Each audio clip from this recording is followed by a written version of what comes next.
दुलाराय बर' फरायसा आफादखौ मान होयो। दुलाराय बर' फरायसा आफादनिफ्रायनो आंबो फैनाय मानसि आरो दुलाराय बर' फरायसा आफादावनो बिबान लानानै बर' हारिनि बिफा बड'फाया खामानि मावलांदोंमोन।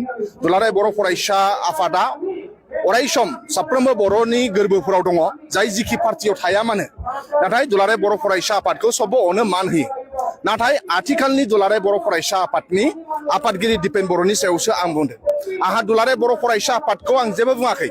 नाथाय दुलाराय बर' फरायसा आफादनि मानसिगिरियाव जिरायनाय दिपेन बर' बिथाङा जेरैबायदि एक्टिभिटिस खालामबाय थादों बे टटेलि पलिटिक्स आरो बिथाङा दुलाराय बर' फरायसा आफादनि मासियाव जिरायनानै बेफोरबायदि राव बाहायनाय बेफोरबायदि एक्टिभिटिस खालामनाया बे जोंनि थाखाय दुखुनांथाव बाथ्रा।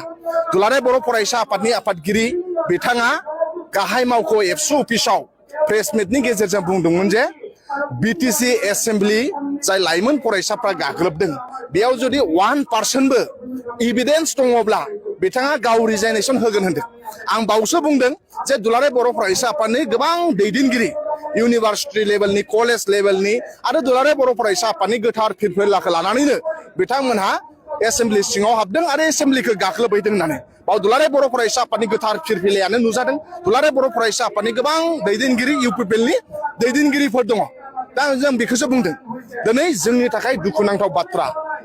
दुलाराय बर' फरायसा आफादनि आफादगिरिया इउपिपिएलखौ बासायनायनि सार्थआव बिथांमोना खामानि मावदोंमोन। थांनाय इलेक्सनाव इउपिपिएलखौ 100% देरहानो थाखाय बिथांमोना खामानि मावदोंमोन। नाथाय मानाव गेदेर हाग्रामा महिलारि सारखौ मोजां मोननानै रायजो राजाया बिपिएफनो भट होबाय। दिनै जों बिपिएफआ पावाराव फैनायनि उनाव दुलाराय बर' फरायसा आफादा नंबां जांबां खामानि मावगासिनो दंमोन। आं ओंखायनो सोंथि सोंदों, साननैसो सिगां प्रमद बर'आ सिफ जानानै थानाय समाव फटबट जरायाव आदानिनो हा होनानै थानायाव दुलाराय बर' फरायसा आफादाव भट फैनानै दंमोन। जुदि आदानिनो हा होनाय फटबट जरायाव एबसुनि आफादगिरिया फंसेबो बाथ्रा बुंदोंब्ला आंबो बिपिएफ नागारगोन। दा दिनै आदानिनो हा होनाय समाव गोबां बर' मानसिफ्रा हा गोमा जानो थांगासिनो दंमोन, बाव आन्दलन खालामदोंमोन। नाथाय एबसुआ बे बाथ्राखौ बुंनो थाखाय समाय गैयामोन। दा नाथाय जोङो मानाव गेदेर हाग्रामा महिलारि सारखौ बिथांमोननि टारगेटआ एबसुनि टारगेटआ बर'नि राव हारिमुखौ रैखाथि होनाय नङा।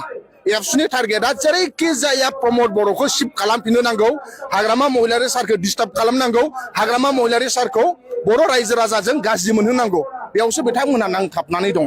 दा ओंखायनो जोंनि थाखाय दुखुनांथाव बाथ्रा। मानाव गेदेर हाग्रामा महिलारि सारा बुंदों दिपेन बर'आ दिसपुराव थांनानै सोर मिनिस्टारनाव पारमिसन बिनानै फैयो, टेम्परारि मा मुभमेन्ट खालामनो नागिरदों, एसटि इस्युखौ लानानै मा पलिटिक्स खालामगासिनो दङ, एसटि इस्युखौ बिथांमोनहा एमएलए इलेक्सनसिम लांनो नाजागासिनो दङ। बे टटेलि पलिटिक्स खालामदों।